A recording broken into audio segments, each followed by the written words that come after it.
ಆತ್ಮೀಯ ವಿದ್ಯಾರ್ಥಿಗಳೇ, ನಾನು ಕೃಷ್ಣಮೂರ್ತಿ ವಿ ಎಸ್, ಮನೋವಿಜ್ಞಾನದ ಸಹಾಯಕ ಪ್ರಾಧ್ಯಾಪಕರು, ಮಹಿಳಾ ಸರ್ಕಾರಿ ಗೃಹ ವಿಜ್ಞಾನ ಕಾಲೇಜು ಒಳ್ಳೆ ನರಸೀಪುರ.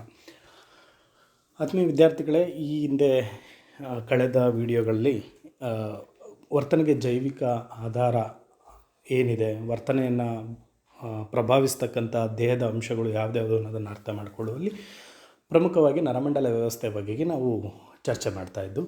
ನರಮಂಡಲ ವ್ಯವಸ್ಥೆಯಲ್ಲಿ ಪ್ರಮುಖವಾಗಿ ನರಮಂಡಲ ವ್ಯವಸ್ಥೆಯನ್ನು ಅರ್ಥ ಮಾಡಿಕೊಳ್ಳುವಲ್ಲಿ ನಮಗೆ ನರತಂತುವಿನ ಒಂದು ರಚನೆ ಮತ್ತು ಕಾರ್ಯಗಳ ಬಗೆಗೆ ತಿಳ್ಕೊಂಡಿರ್ತಕ್ಕಂಥದ್ದು ಅತ್ಯಗತ್ಯವಾದಂಥದ್ದು. ಆ ನಿಟ್ಟಿನಲ್ಲಿ ನರತಂತುವಿನ ರಚನೆ ಮತ್ತು ಕಾರ್ಯಗಳು ಯಾವ ರೀತಿ ಇರುತ್ತೆ ಅನ್ನೋದನ್ನು ನಾವು ಚರ್ಚೆ ಮಾಡಿದ್ದೇವೆ. ಅದೇ ರೀತಿಯಲ್ಲಿ ನರತಂತುವಿನ ಒಳಗಡೆಯಲ್ಲಿ ಮಾಹಿತಿ ಯಾವ ರೀತಿ ರವಾನೆ ಆಗುತ್ತೆ ಮತ್ತು ಒಂದು ನರತಂತು ಮತ್ತು ಮತ್ತೊಂದು ನರತಂತುವಿನ ನಡುವೆ ಯಾವ ರೀತಿ ಮಾಹಿತಿ ರವಾನೆ ಆಗುವಲ್ಲಿ ಈ ನರವಾಹಕಗಳು ಕೆಲಸ ಮಾಡ್ತವೆ ಅನ್ನೋದ್ರ ಬಗೆಗೆ ನಾನು ಕೂಲಂಕುಷವಾಗಿ ಮಾಹಿತಿಯನ್ನು ಹಂಚಿಕೊಂಡಿದ್ದೇನೆ. ಇಂತಹ ನರತಂತುಗಳ ಮಂಡಲ ಅಥವಾ ಸಮೂಹ ವ್ಯವಸ್ಥೆಯನ್ನು ನಾವು ನರಮಂಡಲ ವ್ಯವಸ್ಥೆ ಅಂತ ಹೇಳಿ ಕರಿತೇವೆ. ಈ ನರಮಂಡಲ ವ್ಯವಸ್ಥೆಯನ್ನು ಪ್ರಮುಖವಾಗಿ ಎರಡು ಭಾಗಗಳಡಿಯಲ್ಲಿ ನೋಡ್ಬೋದು ನಾವು: ಕೇಂದ್ರೀಯ ನರಮಂಡಲ ವ್ಯವಸ್ಥೆ ಮತ್ತು ಪರಿಧಿ ನರಮಂಡಲ ವ್ಯವಸ್ಥೆ ಅನ್ನೋದ್ರ ಬಗೆಗೆ. ಈ ಕೇಂದ್ರೀಯ ನರಮಂಡಲ ವ್ಯವಸ್ಥೆಯಲ್ಲಿ ಪ್ರಮುಖವಾಗಿ ಮೆದುಳು ಮತ್ತು ಕಶೇರುಮಣಿ ಯಾವ ರೀತಿಯಲ್ಲಿ ರಚನೆ ಆಗಿದೆ ಮತ್ತು ಕಾರ್ಯನಿರ್ವಹಿಸ್ತವೆ ಅನ್ನೋದ್ರ ಬಗ್ಗೆ ನಾವು ಚರ್ಚೆ ಮಾಡಿದ್ದೇವೆ. ಅದೇ ರೀತಿಯಲ್ಲಿ ಈ ಕೇಂದ್ರೀಯ ನರಮಂಡಲ ವ್ಯವಸ್ಥೆಯ ನಂತರದಲ್ಲಿ ಮತ್ತೊಂದು ಏನು ನರಮಂಡಲ ವ್ಯವಸ್ಥೆ ಭಾಗ ಇದೆ, that is what we call peripheral nervous system, ಪರಿಧಿ ನರಮಂಡಲ ವ್ಯವಸ್ಥೆ ಅಂತ ಏನು ಕರಿತೀವಿ. ಅದ್ರ ಬಗೆಗೆ ಈ ವಿಡಿಯೋನಲ್ಲಿ ನಾವು ಅರ್ಥ ಮಾಡ್ಕೊಳ್ಬೇಕಾಗಿದೆ. ಸೊ ಪೆರಿಫೆರಲ್ ನರ್ವಸ್ ಸಿಸ್ಟಮ್ನ ಅಥವಾ ಪರಿಧಿ ನರಮಂಡಲ ವ್ಯವಸ್ಥೆಯನ್ನು ಅರ್ಥ ಮಾಡಿಕೊಳ್ಳುವ ಮೊದಲು ಕೇಂದ್ರೀಯ ನರಮಂಡಲ ವ್ಯವಸ್ಥೆಯಲ್ಲಿ ಏನು ಅರ್ಥ ಮಾಡ್ಕೊಂಡಿದ್ದೀವಿ ಅದನ್ನು ಒಂದು ಸ್ವಲ್ಪ ನಾವು ಗ್ಲಾನ್ಸ್ ಮಾಡ್ಕೊಳ್ಳೋಣ. So that will be easy to understand the other part of the nervous system, that is what peripheral nervous system. In the last video I discussed about the structure of the spinal cord and functions. Whereas the information when information enters to the body through the sensory organs, that information will be carried to the spinal cord. From there, that the information will be transmitted to the brain.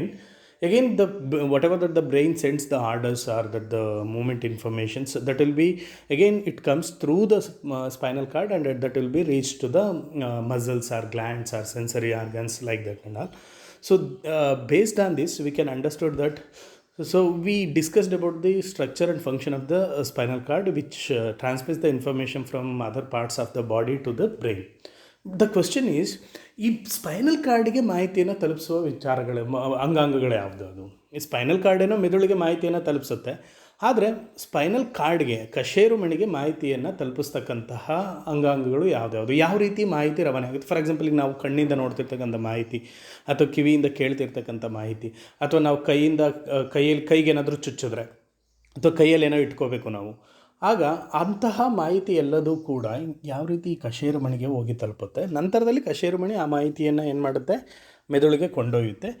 ಮೆದುಳಿನಿಂದ ಬಂದಂಥ ಮಾಹಿತಿಯನ್ನು ಮತ್ತೆ ಕಶೇರುಮಣಿ ತೆಗೆದುಕೊಂಡು ಕಶೇರುಮಣಿ ಏನು ಮಾಡುತ್ತೆ, ಆ ಮಾಹಿತಿಯನ್ನು ದೇಹದ ವಿವಿಧ ಭಾಗಗಳಿಗೆ ತಲುಪಿಸುತ್ತೆ. ಹೇಗೆ ತಲುಪಿಸುತ್ತೆ, ಯಾವ ಅಂಗಾಂಗಗಳ ಮೂಲಕ ತಲುಪಿಸುತ್ತೆ ಅನ್ನೋದನ್ನು ನಾವು ಅರ್ಥ ಮಾಡ್ಕೊಳ್ಳೋದಾದರೆ, that particular function is carried out by the peripheral nervous system.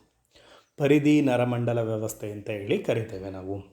ಈ ಪರಿಧಿ ನರಮಂಡಲ ವ್ಯವಸ್ಥೆ ಏನಿದೆ, ಈ ಪರಿಧಿ ಹೆಸರೇ ಸೂಚಿಸುತ್ತೆ, ಪರಿಧಿ, ಪೆರಿಫೆರಲ್. ಈಗ ನೀವು ಸಿಟಿಗಳೆಲ್ಲ ನೋಡ್ಬೋದು, ಪೆರಿಫೆರಲ್ ರಿಂಗ್ ರೋಡ್ ಅಂತ. ಪೆರಿಫೆರಲ್ ಅಂದ್ರೇನು, ಹೊರಗಿರ್ತಕ್ಕಂತಹ, ಸಿಟಿಯ ಹೊರಗಿರ್ತಕ್ಕಂಥದ್ದು ಪೆರಿಫೆರಲ್ ರಿಂಗ್ ರೋಡ್. ಇಲ್ಲಿ ದೇಹದ ಹೊರಗೆ ಅಂತಂದರೆ ದೇಹದ ಹೊರಗೆಲ್ಲ, ಕೇಂದ್ರ ನರಮಂಡಲ ವ್ಯವಸ್ಥೆಯ ಹೊರಗುಳಿದಂತಹ ಎಲ್ಲ ನರಮಂಡಲ ವ್ಯವಸ್ಥೆ ಏನಿದೆ ಅದನ್ನು ನಾವು ಪೆರಿಫೆರಲ್ ನರ್ವಸ್ ಸಿಸ್ಟಮ್ ಅಂತ ಕರಿತೀವಿ. ಪರಿಧಿ ಹೆಸರೇ ಸೂಚಿಸುತ್ತೆ, ಪರಿಧಿ ಅಂದರೆ ಕೇಂದ್ರ ನರಮಂಡಲ ವ್ಯವಸ್ಥೆಯನ್ನು ಹೊರತುಪಡಿಸಿ ಹೊರಗುಳಿದಿರ್ತಕ್ಕಂತಹ ಎಲ್ಲ ನರತಂತುಗಳ ಸಮೂಹವನ್ನು ನಾವು ಪರಿಧಿ ನರಮಂಡಲ ವ್ಯವಸ್ಥೆ ಅಂತ ಹೇಳ್ಬಿಟ್ಟು ಕರಿತೇವೆ. ಇದರ ಕೆಲಸ ಏನು ಅಂತಂದರೆ, ನಮ್ಮ ದೇಹದ ಮಾಂಸಖಂಡಗಳು ಮತ್ತು ಗ್ರಂಥಿಗಳು ಮತ್ತು ದೇಹದ ಇತರೆ ಭಾಗಗಳೇನಿದೆ, ಈ ಇತರೆ ಭಾಗಗಳ ಮಾಹಿತಿಯನ್ನು ಕೇಂದ್ರ ನರಮಂಡಲ ವ್ಯವಸ್ಥೆಯೊಂದಿಗೆ ಸಂಪರ್ಕಿಸ್ತಕ್ಕಂಥ ಕೆಲಸವನ್ನು ಈ ಪರಿಧಿ ನರಮಂಡಲ ವ್ಯವಸ್ಥೆ ಮಾಡುತ್ತೆ. At the beginning itself I asked the question that how the information will be carried to the spinal cord. From there the information will be transmitted to the brain. But how the information will be carried from sensory organs, glands or other parts of the body to the spinal cord means that functions will be carried out by the peripheral nervous system. ಈ ಪರಿಧಿ ನರಮಂಡಲ ವ್ಯವಸ್ಥೆ ಏನು ಮಾಡುತ್ತೆ ಅಂದರೆ ದೇಹದ ಇತರೆ ಭಾಗಗಳಿಂದ ಮಾಹಿತಿಯನ್ನು ಕೊಂಡೊಯ್ದು ಅದನ್ನು ಅದು ಕಶೇರುಮಣಿಗೆ ತಲುಪಿಸುತ್ತೆ. ಅದೇ ರೀತಿಯಲ್ಲಿ ಕಶೇರುಮಣಿ, ಮೆದುಳಿನಿಂದ ಕಶೇರುಮಣಿ ತೆಗೆದುಕೊಂಡಂಥ ಮಾಹಿತಿ ಏನಿದೆ ಅದನ್ನು ಕಶೇರುಮಣಿಯಿಂದ ಪಡೆದುಕೊಂಡು ದೇಹದ ಅಂಗಾಂಗಗಳಿಗೆ, ಗ್ರಂಥಿಗಳಿಗೆ ಮತ್ತು ವಿವಿಧ ಭಾಗಗಳಿಗೆ ತಲುಪಿಸ್ತಕ್ಕಂತಹ ಕೆಲಸವನ್ನು ಮಾಡುತ್ತೆ peripheral nervous system. The primary function is that is what, ನಮ್ಮ ಸೆನ್ಸರಿ ಆರ್ಗ್ಯಾನ್ಸಿಂದ ಏನೆಲ್ಲ ಇನ್ಫಾರ್ಮೇಷನ್ ಬರುತ್ತೋ ಅದನ್ನು ಸೆಂಟ್ರಲ್ ನರ್ವಸ್ ಸಿಸ್ಟಮ್ಗೆ ತಲುಪಿಸ್ತಕ್ಕಂಥದ್ದು. ಮತ್ತು ಸೆಂಟ್ರಲ್ ನರ್ವಸ್ ಸಿಸ್ಟಮಿಂದ ಬಂದಂಥ ಆದೇಶಗಳನ್ನು ದೇಹದ ವಿವಿಧ ಭಾಗಗಳಿಗೆ ತಲುಪಿಸ್ತಕ್ಕಂಥ ಕೆಲಸವನ್ನು ಈ ಪರಿಧಿ ನರಮಂಡಲ ವ್ಯವಸ್ಥೆ ಮಾಡುತ್ತೆ. ಈ ಪರಿಧಿ ನರಮಂಡಲ ವ್ಯವಸ್ಥೆಯನ್ನು ನಾವು further can be classified into 2 types. ಪರಿಧಿ ನರಮಂಡಲ ವ್ಯವಸ್ಥೆಯನ್ನು ನಾವು 2 ರೀತಿಯಲ್ಲಿ ವರ್ಗೀಕರಿಸ್ಬೋದಾಗಿರುತ್ತೆ. One is somatic nervous system and another one is autonomic nervous system ಅಂತ ಕರಿತೀವಿ. ನನಗೆ ಆಲ್ರೆಡಿ ಮೊದಲ ಒಂದು ನರಮಂಡಲ ವ್ಯವಸ್ಥೆಯನ್ನು ಪರಿಚಯ ಮಾಡಿಕೊಳ್ಳುವಾಗ ಇವುಗಳ ಅಂದರೆ ನರಮಂಡಲ ವ್ಯವಸ್ಥೆ ವರ್ಗೀಕರಣವನ್ನು ಹೇಳುವಾಗ ಇವುಗಳ ಬಗ್ಗೆ ಪರಿಚಯವನ್ನು ಮಾಡಿಕೊಟ್ಟಿದ್ದೆ. ಈ ಪರಿಧಿ ನರಮಂಡಲ ವ್ಯವಸ್ಥೆಯನ್ನು 2 ರೀತಿಯಲ್ಲಿ ನಾವು ಕಾಣ್ಬೋದು. ಒಂದು, ನಮ್ಮ ದೇಹದ ಐಚ್ಛಿಕ ಕ್ರಿಯೆಗಳನ್ನು, ಐಚ್ಛಿಕ ಚಲನೆಗಳನ್ನು ನಿಭಾಯಿಸ್ತಕ್ಕಂತಹ ನಮ್ಮ ನರಮಂಡಲ ವ್ಯವಸ್ಥೆ ಏನಿದೆ ಅದನ್ನು ನಾವು ಸೊಮ್ಯಾಟಿಕ್ ನರ್ವಸ್ ಸಿಸ್ಟಮ್ ಅಂತ ಕರಿತೀವಿ. ದೈಹಿಕ ನರಮಂಡಲ ವ್ಯವಸ್ಥೆ ಅಂತ ಹೇಳಿ ಕರಿತೇವೆ ಇದನ್ನು. This is the part of the peripheral nervous system which regulates that the voluntary movements of the body. Voluntary movements of the body means, for example, I want to walk. I know how I am walking, how my leg is moving. I want to pick something from my hand. If I want to pick something in my hand means, so I am aware of that, what I am going to pick and where I am going to hold and where how I am moving my hand. These things, these are conscious movements which we make in the body. So these sort of movements are regulated by the somatic nervous system. ಈ voluntary moments ಏನಿದೆ, ಐಚ್ಛಿಕ ವರ್ತನೆಗಳೇನಿದೆ ಅಥವಾ ಐಚ್ಛಿಕ ಚಟುವಟಿಕೆಗಳೇನಿದೆ, ಕ್ರಿಯೆಗಳೇನಿದೆ, ಇವುಗಳನ್ನು ಈ somatic ದೈಹಿಕ ನರಮಂಡಲ ವ್ಯವಸ್ಥೆ ನಿಭಾಯಿಸುತ್ತೆ. ಇದಷ್ಟೇ ಅಲ್ಲ, ಪೆರಿಫೆರಲ್ ನರ್ವಸ್ ಸಿಸ್ಟಮ್ನ ಇನ್ನೊಂದು ಭಾಗವಾದಂಥ ಸ್ವಾಯತ್ತ ನರಮಂಡಲ ವ್ಯವಸ್ಥೆ ಅಂತ ಏನು ಕರಿತೀವಿ, ಆಟೋನಾಮಿಕ್ ನರ್ವಸ್ ಸಿಸ್ಟಮ್ ಅಂತ ಕರಿತೀವಿ. So the name it self suggest that, represents that it's autonomous. Autonomous means it functions independently. ಇದರ ಒಂದು ಕಾರ್ಯಚಟುವಟಿಕೆಗಳೇನಿದೆ ಇದು ಸ್ವತಂತ್ರವಾಗಿ ನಡೆಯುತ್ತೆ. ನಮಗೆ ಇಚ್ಛೆ ಇಲ್ಲದೇ ಇದ್ದರೂ, ನಮ್ಮ ಅರಿವಿಲ್ಲದಿದ್ದರೂ ಕೂಡ ಈ ಚಟುವಟಿಕೆಗಳು ನಡೆಯುತ್ತೆ. ಯಾವುದು, ಫಾರ್ ಎಕ್ಸಾಂಪಲ್, ಈಗ ನೀವು ನನ್ನ ಮಾತನ್ನು ಕೇಳ್ತಿದ್ದೀರಾ, ನನ್ನ ಮಾತನ್ನು ಕೇಳುವ ಗಮನ ಏನಿದೆ ಅದು ನಿಮ್ಮ ಐಚ್ಛಿಕವಾದ ವಿಚಾರ. ಆದರೆ ನಿಮ್ಮ ಒಳಗಡೆಯಲ್ಲಿ, ದೇಹದ ಒಳಗಡೆಯಲ್ಲಿ ನಿಮಗೆ ಅರಿವಿಲ್ಲದಂತೆ ಆಗ್ತಿರ್ತಕ್ಕಂಥ ಸಾಕಷ್ಟು ಕ್ರಿಯೆಗಳೇನಿದೆ, like for example heart beats ಇರ್ಬೋದು, ಬ್ಲಡ್ ಸರ್ಕ್ಯುಲೇಷನ್ ಇರ್ಬೋದು, ಡೈಜೆಷನ್ ಇರ್ಬೋದು, ಗ್ಲ್ಯಾಂಡ್ಸ್ ಫಂಕ್ಷನಿಂಗ್ ಇರ್ಬೋದು, ಇಂಥ ಸಾಕಷ್ಟು ಅನೈಚ್ಛಿಕ ಚಟುವಟಿಕೆಗಳೇನಿದೆ, ಅನೈಚ್ಛಿಕ ಕ್ರಿಯೆಗಳೇನಿದೆ, ಈ ಅನೈಚ್ಛಿಕ ಕ್ರಿಯೆಗಳನ್ನು ನಿಭಾಯಿಸ್ತಿರ್ತಕ್ಕಂತಹ ಪರಿಧಿ ನರಮಂಡಲ ವ್ಯವಸ್ಥೆಯ ಭಾಗವನ್ನು ನಾವು ಆಟೋನಾಮಿಕ್ ನರ್ವಸ್ ಸಿಸ್ಟಮ್ ಅಂತ ಹೇಳಿ ಕರಿತೇವೆ. ಸ್ವಾಯತ್ತ ನರಮಂಡಲ ವ್ಯವಸ್ಥೆ ಅಂತ ಹೇಳಿ ಕರಿತೇವೆ. ಸ್ವಾಯತ್ತ ನರಮಂಡಲ, ಸ್ವಾಯತ್ತ ಹೆಸರೇ ಹೇಳ್ತಾ ಇದೆ, ಇದು ಯಾರ ಅಧೀನದಿಂದ ಕೆಲಸ ಮಾಡೋದಿಲ್ಲ. ಇದು ನೀವು ಬೇಕು ಬೇಡ ಅನ್ನೋದನ್ನು ಯಾವುದನ್ನು ಪರಿಗಣಿಸದೆ ಇದ್ರ ಪಾಡಿಗೆ ಇದ್ರ ಕೆಲಸವನ್ನು ಮಾಡ್ತಾ ಇರುತ್ತೆ. Hence it is known as autonomic. It works independently, it works involuntarily. Involuntarily means, so like it regulates that the critical functions of the body such as heartbeat, blood circulation, digestion, such critical functions are regulated by the autonomic nervous system. So this autonomic nervous system, further it is classified into 2 types, that is sympathetic nervous system and parasympathetic nervous system. Let's understand this in detail later. So let's understand somatic nervous system in detail here. So somatic nervous system ಏನಿದೆ, somatic nervous system mainly it regulates that the voluntary actions, ಆ voluntary movements of the body. So ದೇಹದ ಕಾಲಿನ ಚಟುವಟಿಕೆಗಳಿರ್ಬೋದು, ಕೈನ ಚಟುವಟಿಕೆಗಳು, you can observe in this image, okay, how the information is passed from the fingers of the hand, and how the responses or reactions are given by the brain, and that will be sent to the hands of the body. Like see, in this image ನೀವು ಅಲ್ಲಿ ಕೈಯಲ್ಲಿ ball ಇಟ್ಕೊಳ್ಳುವಾಗ ball ಇಟ್ಕೊಂಡಿರ್ತಕ್ಕಂಥ ಮಾಹಿತಿ ಏನಿದೆ ಅದು sensory input, ಸಂವೇದನ ಒಳ ಹೋಗುವ ಮಾಹಿತಿ. ಅಲ್ಲೇನಾಗುತ್ತೆ, ಈ ಪೆರಿಫೆರಲ್ ನರ್ವಸ್ ಸಿಸ್ಟಮ್ ಏನಾಗುತ್ತೆ, ಅಲ್ಲಿ ನರ್ವು, ಮಸಲ್ಸು ಎಲ್ಲ ನೀವು ಗಮನಿಸ್ಬೋದು. ಈ ಕೈಯಲ್ಲಿ ನಾವು ಬಾಲನ್ನು ಇಟ್ಕೊಂಡಾಗ ಆ ಮಾಹಿತಿ ಮೆದುಳಿಗೆ ಹೋಗಿ ತಲುಪುವಲ್ಲಿ ಆ ಮಾಹಿತಿಯನ್ನು ಕಶೇರು ಮಣಿಗೆ ತೊಗೊಂಡೋಗಿ ಬಿಡ್ತಕ್ಕಂಥ ಕೆಲಸವನ್ನು ಈ ಪೆರಿಫೆರಲ್ ನರ್ವಸ್ ಸಿಸ್ಟಮ್ ಮಾಡುತ್ತೆ. ಆ ಪೆರಿಫೆರಲ್ ನರ್ವಸ್ ಸಿಸ್ಟಮಲ್ಲಿ ಸೊಮ್ಯಾಟಿಕ್ ನರ್ವಸ್ ಸಿಸ್ಟಮ್ ಮಾಡುತ್ತೆ. ಅದರಲ್ಲಿ ಎಸ್ಪೆಷಲಿ ನಾನೀಗಾಗಲೇ ಹೇಳಿದಂತೆ these are all the voluntary movements. ನಾವೇನು ಮಾಡ್ತಿದ್ದೀವಿ, ಏನು ಇಟ್ಕೊಳ್ತಿದ್ದೀವಿ, ಇದೆಲ್ಲನೂ ನಮಗೆ ಗೊತ್ತಿದೆ. ಹಾಗಾಗಿ ಇವನ್ನ ಐಚ್ಛಿಕ ಚಟುವಟಿಕೆಗಳು, ಕ್ರಿಯೆಗಳು ಅಂತ ಹೇಳಿ ಕರೆಯೋದು. Whereas once the information is carried to the brain will interpret this information and it sends the responses such as ಅದನ್ನು ಎಷ್ಟು ಗಟ್ಟಿಯಾಗಿ ಇಟ್ಕೋಬೇಕು, ಹೇಗೆ ಇಟ್ಕೋಬೇಕು, ಅದನ್ನು ಏನಕ್ಕಾಗಿ ಇಟ್ಕೊಂಡಿದ್ದೀವಿ, these things will be these information will be sent by the brain. ಆ ಇನ್ಫಾರ್ಮೇಷನ್ ಮತ್ತೆ ಏನು ಮಾಡುತ್ತೆ, ಸ್ಪೈನಲ್ ಕಾರ್ಡಿಗೆ ಬರುತ್ತೆ. ಸ್ಪೈನಲ್ ಕಾರ್ಡಿಂದ again it will be carried through the somatic nervous system. ಈ ದೈಹಿಕ ನರಮಂಡಲ ವ್ಯವಸ್ಥೆ ಮೂಲಕವಾಗಿ ಆ ಮಾಹಿತಿ ಅದರ ಕನ್ಸರ್ನ್ಡ್ ಏನು ಅದಕ್ಕೆ ಸಂಬಂಧಿಸಿದಂಥ ಮಾಂಸಖಂಡಗಳು ಅಥವಾ ದೇಹದ ಅಂಗಾಂಗಗಳೇನಿದೆ ಅಲ್ಲಿಗೆ ಹೋಗಿ ತಲುಪಿಸ್ತಕ್ಕಂಥ ಕೆಲಸವನ್ನು ಮಾಡುತ್ತೆ. ಇದು ನಮ್ಮ ದೇಹದ ದೈಹಿಕ ನರಮಂಡಲ ವ್ಯವಸ್ಥೆ ಅಥವಾ ಸೊಮ್ಯಾಟಿಕ್ ನರ್ವಸ್ ಸಿಸ್ಟಮ್ ಅಂತ ಏನು ಕರಿತೀವಿ ಅದರ ಕೆಲಸ. ಈಗ ಈ ಪರಿಧಿ ನರಮಂಡಲ ವ್ಯವಸ್ಥೆ ಇನ್ನೊಂದು ಭಾಗವಾದಂಥ ಸ್ವಾಯತ್ತ ನರಮಂಡಲ ವ್ಯವಸ್ಥೆ ಬಗ್ಗೆ ವಿವರವಾಗಿ ಅರ್ಥ ಮಾಡ್ಕೊಳ್ಳೋಣ. As you are all aware that already I have mentioned this autonomous, it is autonomous. ಹಾಗಾಗಿ ಇದನ್ನೇನಂತ ಕರಿತೀವಿ ಆಟೋನಾಮಿಕ್ ನರ್ವಸ್ ಸಿಸ್ಟಮ್ ಅಂತ. ಇದೊಂದು ಸ್ವಾಯತ್ತ ನರಮಂಡಲ ವ್ಯವಸ್ಥೆ ಅಂತ ಕರಿತೀವಿ. Already I mentioned this part of the nervous system mainly regulates the critical functions of the body such as heartbeat, breathing, digestion, ಈ ಥರದ ಒಂದು ಕ್ರಿಟಿಕಲ್ ಫಂಕ್ಷನ್ಸ್ ಏನಿದೆ ಅವುಗಳನ್ನು ಇದು ನಿಭಾಯಿಸುತ್ತೆ. ಇದನ್ನು ನಾವು ಎರಡು ರೀತಿಯಾಗಿ ವರ್ಗೀಕರಿಸ್ತೀವಿ ಅಂತ ಹೇಳಿದೆ ನಾನು, ಸಿಂಪಥೆಟಿಕ್ ನರ್ವಸ್ ಸಿಸ್ಟಮ್ ಮತ್ತು ಪ್ಯಾರಾಸಿಂಪಥೆಟಿಕ್ ನರ್ವಸ್ ಸಿಸ್ಟಮ್ ಅಂತೇಳಿ. ಅನುಕಂಪಿ ನರಮಂಡಲ ವ್ಯವಸ್ಥೆ ಮತ್ತು ಉಪ ಅನುಕಂಪಿ ನರಮಂಡಲ ವ್ಯವಸ್ಥೆ ಅಂತೇಳಿ ಕರಿತೇವೆ. ಸಿಂಪಥೆಟಿಕ್ ನರ್ವಸ್ ಸಿಸ್ಟಮ್ ಅಂತಕ್ಕಂಥದ್ದು ಈ ಒಂದು ಸ್ವಾಯತ್ತ ನರಮಂಡಲ ವ್ಯವಸ್ಥೆಯ ಒಂದು ಭಾಗ. ಇದು ಏನು ಮಾಡುತ್ತೆ ಅಂತಂದರೆ ನಮ್ಮ ಬಾಡಿಯನ್ನು ಎಮರ್ಜೆನ್ಸಿ ಸಿಚುವೇಶನ್ಸ್ಗೆ ರೆಡಿ ಮಾಡುತ್ತೆ. ಎಮರ್ಜೆನ್ಸಿ ನಾವು ನಮ್ಮ ದೈನಂದಿನ ಜೀವನದಲ್ಲಿ ನಮಗೆ ಅರಿವಿಲ್ಲದಂತೆ ಸಾಕಷ್ಟು ಒಂದು ತುರ್ತು ಸಂದರ್ಭಗಳನ್ನೇ ಎದುರಿಸ್ತೀವಿ. ತುರ್ತು ಸಂದರ್ಭಗಳಂದರೆ ಫಾರ್ ಎಕ್ಸಾಂಪಲ್ ಈಗ ನೀವೆಲ್ಲ ನಡ್ಕೊಂಡು ಹೋಗ್ತಿರ್ತೀರ, ತಕ್ಷಣ ಹಾವು ಬಂತು, ತುರ್ತು ಸಂದರ್ಭ ಅಲ್ವಾ. ಅದೇ ರೀತಿ ಎಲ್ಲೋ ಬೆಂಕಿ ಇದಾಯಿತು, ಅಥವಾ ನೀವೇನೋ ಇಟ್ಕೊಳ್ಳೋಕೆ ಹೋದರೆ ಅಲ್ಲಿ ಸುಡ್ತಾ ಇದೆ, ಅಥವಾ ನೀವೇನೋ ಈಗೇನೋ ನಾನೇನೋ ಈಗ ನಿಮ್ಮನ್ನು ಬಂದು ಸ್ಟೇಜ್ ಮೇಲೆ ಮಾತನಾಡಿ ಅಂತ ಇದ್ದಕ್ಕಿದ್ದಾಗೆ ಕರೆದ್ರೆ it's an emergency situation. So ಇದಕ್ಕೆ ಹೆಂಗೆ ದೇಹ ತಯಾರಾಗಬೇಕು ಅನ್ನೋದನ್ನು ಇದು ನೋಡ್ಕೊಳ್ಳುತ್ತೆ. ಫಾರ್ ಎಕ್ಸಾಂಪಲ್ ಎಮರ್ಜೆನ್ಸಿ ಸಿಚುವೇಶನ್ ಅಂದರೆ there will be two options. One is you need to fight with this or flight from this.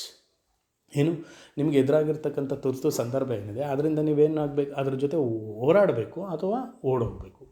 ಈ ಹೋರಾಡಲಿಕ್ಕೆ ಮತ್ತು ಓಡೋಗ್ಲಿಕ್ಕೆ ಏನೆಲ್ಲ ಬೇಕೋ ದೇಹಕ್ಕೆ ಅದನ್ನು ಇದು ಸಿದ್ಧ ಮಾಡಿಕೊಡುತ್ತೆ, ರೆಡಿ ಮಾಡಿಕೊಡುತ್ತೆ. ಫಾರ್ ಎಕ್ಸಾಂಪಲ್ ಈಗ ಒಂದು ಹಾವು ತಕ್ಷಣ ನಡ್ಕೊಂಡು ಹೋಗ್ತಿರ್ತೀರ, ಒಂದು ಹಾವು ಬಂತು. ಹಾವು ಬಂದರೆ ತಕ್ಷಣ ಏನು ಮಾಡಬೇಕು ನೀವು? ಎರಡು ಆಪ್ಷನ್ಸು. ಒಂದು ನೀವು ಅದ್ರ ಜೊತೆ ಹೋರಾಡಬೇಕು, ಅದನ್ನು ಹೊಡೆದಾಕಬೇಕು, ಇಲ್ಲ ಅದರಿಂದ ಓಡೋಗಬೇಕು. ಎರಡಕ್ಕೂ ದೇಹ ರೆಡಿ ಆಗಬೇಕಲ್ವ. ಈ ಎರಡಕ್ಕೂ ಹೇಗೆ ರೆಡಿ ಆಗಬೇಕು? ಈಗ ಹಾವು ನೋಡಿದ ತಕ್ಷಣ ಏನಾಗುತ್ತೆ, ನಿಮ್ಮ ಹಾರ್ಟ್ ಬೀಟ್ ಜಾಸ್ತಿ ಆಗುತ್ತೆ, ರೆಸ್ಪಿರೇಷನ್ಸ್ ಉಸಿರಾಟದ ವೇಗ ಜಾಸ್ತಿ ಆಗುತ್ತೆ, ಸ್ವೆಟ್ಟಿಂಗ್ ಆಗ್ಬೋದು, ಟ್ರಂಬ್ಲಿಂಗ್ ನಡುಕ ಆಗ್ಬೋದು, ಅಥವಾ ನಿಮ್ಮ ಕಣ್ಣಿನ ಗುಡ್ಡೆಗಳೆಲ್ಲ ದೊಡ್ಡವಾಗ್ತಕ್ಕಂಥದ್ದು, ಈ ಥರ. ಇಲ್ಲಿ ಒಂದು ನೀವು ಅದನ್ನು ಹೊಡೆದಾಕಬೇಕು ಅಂತಂದರೆ ಏನು ಬೇಕಾಗುತ್ತೆ, ನಿಮಗೆ ಬಾಡಿ ಪ್ರಿಪೇರ್ ಆಗಬೇಕು, ಅದಕ್ಕೆ ಎನರ್ಜಿ ಕೈಗೆ ಹೆಚ್ಚಿಗೆ ಬರಬೇಕು. ಇದಕ್ಕೆಲ್ಲ ಏನಾಗುತ್ತೆ, ಹಾರ್ಟ್ ಬೀಟ್ ಜಾಸ್ತಿ ಆಗುತ್ತೆ, ಬ್ಲಡ್ ಸರ್ಕ್ಯುಲೇಷನ್ ಜಾಸ್ತಿ ಆಗುತ್ತೆ, ರೆಸ್ಪಿರೇಷನ್ ಜಾಸ್ತಿ ಆಗುತ್ತೆ, ಡೈಜೆಷನ್ ಸಬ್ಸೈಡ್ ಆಗುತ್ತೆ, ಡೈಜೆಷನ್ ಕಡಿಮೆ ಆಗುತ್ತೆ. ನಿಮಗೆ ಗೊತ್ತಿರಬೇಕು, ತುಂಬ ನೀವು ಟೆನ್ಷನ್ ಆಗಿದ್ದಾಗ ನೀವೇನು ತಿನ್ನಬೇಕು ಅಂತ ಅನ್ಸಲ್ಲ, ತಿಂದಿದ್ದು ಕೂಡ ಡೈಜೆಸ್ಟ್ ಆಗೋಲ್ಲ ಅಲ್ವಾ. ಸೊ ಡೈಜೆಷನ್ ಸಿಸ್ಟಮ್ ಏನಾಗುತ್ತೆ, ಸಬ್ಸೈಡ್ ಆಗುತ್ತೆ. ಮತ್ತು ಆ ಟೈಮಲ್ಲಿ ರೀಸ್ನಿಂಗ್ ಕೂಡ ಸಬ್ಸೈಡ್ ಆಗುತ್ತೆ. ನೀವು ಯೋಚನೆ ಮಾಡಿ ತೀರ್ಮಾನ ತೆಗೆದುಕೊಳ್ಳೋದಕ್ಕೆ ಅವಕಾಶ ಆಗೋಲ್ಲ. ದಿಢೀರ್ನೇ ಏನಾದರೂ ತೀರ್ಮಾನ ತೊಗೊಂಡು ಏನಾದರೂ ಮಾಡಬೇಕು. So that is what this part of the nervous system prepares the body for fight R flight situation ಅಂತ ಕರಿತೀವಿ. ನೀವು ಅಲ್ಲಿಂದ ಓಡೋಗಬೇಕು ಅಂದರೆ ಏನು ಬೇಕು, ಕಾಲಿಗೆ ಹೆಚ್ಚಿಗೆ ಎನರ್ಜಿ ಸಪ್ಲೈ ಆಗಬೇಕು. ಅಲ್ಲಿಂದ ಓಡೋಗಬೇಕು ಅಂತ ನೀವು ಡಿಸೈಡ್ ಮಾಡಬೇಕು. ಅದಕ್ಕೆ ಬೇಕಾಗಿರ್ತಕ್ಕಂಥ ಎಲ್ಲ ಸಿದ್ಧತೆಗಳನ್ನ ಇದೇನು ಮಾಡುತ್ತೆ, ರೆಡಿ ಮಾಡಿಕೊಡುತ್ತೆ. So it creates that the emergency responses in the body. ಇದೆಲ್ಲ ಏನು ನನಗಾಗಲೇ ಹೇಳಿದಂತೆ ಹಾರ್ಟ್ ರೇಟ್ ಜಾಸ್ತಿ ಆಗೋದು, ಬ್ಲಡ್ ಸರ್ಕ್ಯುಲೇಷನ್ ಜಾಸ್ತಿ ಆಗೋದು, ರೆಸ್ಪಿರೇಷನ್ ಜಾಸ್ತಿ ಆಗೋದು, ಡೈಜೆಷನ್ ಸಬ್ಸೈಡ್ ಆಗೋದು, ಈ ಥರದ ಹಲವಾರು ಬದಲಾವಣೆಗಳೇನಾಗುತ್ತೆ ದೇಹದಲ್ಲಿ ಉಂಟಾಗುತ್ತೆ. ಇಂಥ ಬದಲಾವಣೆಗಳನ್ನು ಉಂಟು ಮಾಡಿ ದೇಹವನ್ನು ಫೈಟ್ ಮಾಡಲಿಕ್ಕೆ ಅಥವಾ ಫ್ಲೈಟ್ ಆಗಲಿಕ್ಕೆ ತಯಾರು ಮಾಡ್ತಕ್ಕಂಥ ನರಮಂಡಲದ ವ್ಯವಸ್ಥೆ ಏನಿದೆ ಅದನ್ನು ನಾವು ಆಟೋನಮಿಕ್ ನರ್ವಸ್ ಸಿಸ್ಟಮ್ ಅಂತ ಹೇಳಿ ಕರಿತೇವೆ. ಇದೆಲ್ಲ ಆದಮೇಲೆ ಹಾಗೇ ಇರುತ್ತಾ ಅದು. ಈಗ ಹಾರ್ಟ್ ಬೀಟ್ ಜಾಸ್ತಿ ಆಯಿತು, ಬ್ಲಡ್ ಸರ್ಕ್ಯುಲೇಷನ್ ಜಾಸ್ತಿ ಆಯಿತು, ರೆಸ್ಪಿರೇಷನ್ ಜಾಸ್ತಿ ಆಯಿತು, ನಡುಕ ಆಗ್ತಿದೆ, ಸ್ವೆಟ್ಟಿಂಗ್ ಆಗ್ತಿದೆ, ಕಣ್ಣುಗುಡ್ಡೆಗಳೆಲ್ಲ ದಪ್ಪ ಆಗಿದೆ, ಈ ಥರದ್ದು ದೇಹದಲ್ಲ ಆಗ್ತಕ್ಕಂಥ ಬದಲಾವಣೆಗಳು ಹೀಗೆ ಉಳಿತವ. ಇದ್ರ ಕೆಲಸ ಅಲ್ಲ ಅದು. ಅನುಕಂಪಿ ನರಮಂಡಲ ವ್ಯವಸ್ಥೆಯ ಕೆಲಸ ಅಲ್ಲ.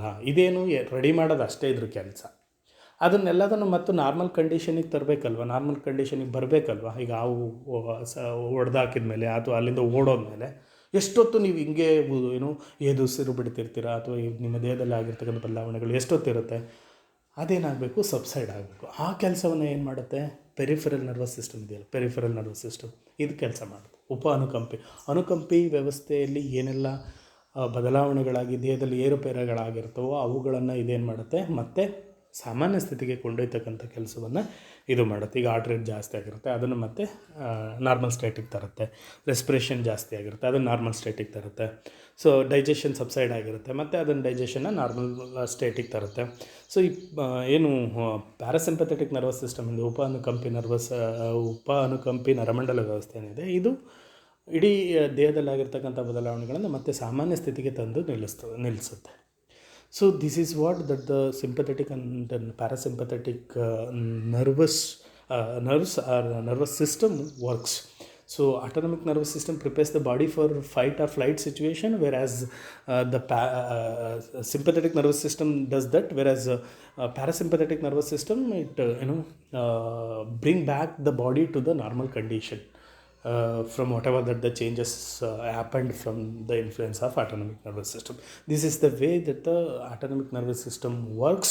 Because of the functions of autonomic nervous system, we experience or we face that the emergency situations or stressful situations in our day-to-day life, and our body will be cope up with the these sort of situations. This is what the nervous system, this is the way that the nervous system works.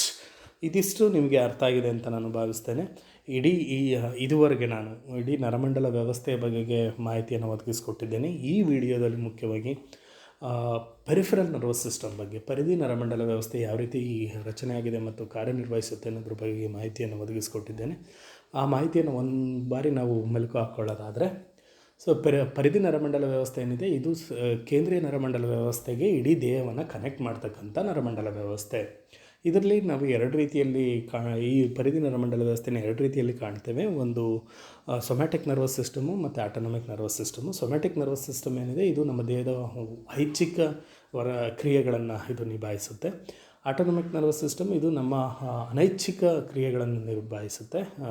ನಮ್ಮ ದೇಹದ ಪ್ರಮುಖ ವಿಚಾರಗಳಾದಂಥ heart beat, ಆ ಥರ ನಮಗೆ ಅರಿವಿಲ್ದೇ ನಮ್ಮ ದೇಹದೊಳಗಡೆ ಆಗ್ತಿರ್ತಕ್ಕಂಥ ಬದಲಾವಣೆಗಳೇನಿದೆ ಅಂಥ ವಿಚಾರಗಳನ್ನು autonomic nervous system ನಿಭಾಯಿಸುತ್ತೆ. ಈ ಆಟೋನಾಮಿಕ್ ನರ್ವಸ್ ಸಿಸ್ಟಮ್ನ ಮತ್ತೆ ಎರಡು ಭಾಗಗಳಾಗಿ ವಿಂಗಡಿಸ್ತೀವಿ. ದಟ್ ಈಸ್ ವಾಟ್ ಸಿಂಪಥೆಟಿಕ್ ಮತ್ತು ಪ್ಯಾರಾಸಿಂಪಥೆಟಿಕ್ ಅಂತ, ಅನುಕಂಪಿ ಮತ್ತು ಉಪ ಅನುಕಂಪಿ ನರಮಂಡಲ ವ್ಯವಸ್ಥೆ ಅಂತ. ಅನುಕಂಪಿ ನರಮಂಡಲ ವ್ಯವಸ್ಥೆ ಇಡೀ ದೇಹವನ್ನು ಎಮರ್ಜೆನ್ಸಿ ಸಿಚುವೇಷನ್ಸ್ಗೆ ರೆಡಿ ಮಾಡಿಕೊಡುತ್ತೆ. ಉಪ ಅನುಕಂಪಿ ನರ ವ್ಯವಸ್ಥೆ ಏನೆಲ್ಲ ಬದಲಾವಣೆಗಳಾಗಿರುತ್ತೆ ಎಮರ್ಜೆನ್ಸಿ ಸಿಚುವೇಷನ್ಸಲ್ಲಿ ಮತ್ತೆ ಅದನ್ನು ಸಾಮಾನ್ಯ ಸ್ಥಿತಿಗೆ ತಂದು ನಿಲ್ಲಿಸುತ್ತೆ. ಸೊ ಇದಿಷ್ಟು ಪೆರಿಫೆರಲ್ ನರ್ವಸ್ ಸಿಸ್ಟಮ್ ಬಗ್ಗೆ ಈ ವಿಡಿಯೋದಲ್ಲಿ ಮಾಹಿತಿಯನ್ನು ಒದಗಿಸಿಕೊಟ್ಟಿದ್ದೇನೆ. ಸೊ ಇದುವರೆಗೂ ನರಮಂಡಲ ವ್ಯವಸ್ಥೆಯ ಒಂದು ರಚನೆ, ಕಾರ್ಯಗಳು, ನರತಂತುವಿನ ರಚನೆ, ಕಾರ್ಯ, ಸೊ ಇದೆಲ್ಲದನ್ನು ಕೂಡ ವಿವರವಾಗಿ ಅರ್ಥ ಮಾಡ್ಕೊಂಡಿದ್ದೀರಾ ಅಂತ ಭಾವಿಸ್ತೇನೆ. ಇದರ ಆಧಾರದಲ್ಲಿ ನಾವು ಮುಂದಿನ ವಿಚಾರಗಳೇನಿದೆ, ಏನು ಮೆದುಳಿರ್ಬೋದು, ಮೆದುಳನ್ನು ಅಧ್ಯಯನ ಮಾಡ್ತಕ್ಕಂಥ ವಿಧಾನಗಳು ಹೇಗಿದೆ ಅನ್ನೋದ್ರ ಬಗೆಗೆ. ಈಗ ಮೆದುಳಿನ ರಚನೆ ಮತ್ತು ಕಾರ್ಯಗಳ ಬಗೆಗೆ ನಮಗೆ ಪರಿಚಯ ಆಗಿದೆ. ಮೆದುಳನ್ನು ಅಧ್ಯಯನ ಮಾಡಲಿಕ್ಕೆ ಇರ್ತಕ್ಕಂಥ ವಿಧಾನಗಳು ಮತ್ತು ಗ್ರಂಥಿಗಳು ಯಾವ ರೀತಿ ಕೆಲಸ ಮಾಡ್ತವೆ, ಗ್ರಂಥಿಗಳ ರಚನೆ ಮತ್ತು ಕಾರ್ಯಗಳು ಯಾವ ರೀತಿ ಇದೆ ಅನ್ನೋದ್ರ ಬಗೆಗೆ ಮುಂದಿನ ವಿಡಿಯೋಗಳಲ್ಲಿ ನಾನು ಮಾಹಿತಿಯನ್ನು ಒದಗಿಸ್ಕೊಡ್ಲಿದ್ದೇನೆ. ಎಲ್ರಿಗೂ ಧನ್ಯವಾದಗಳು. Thank you all.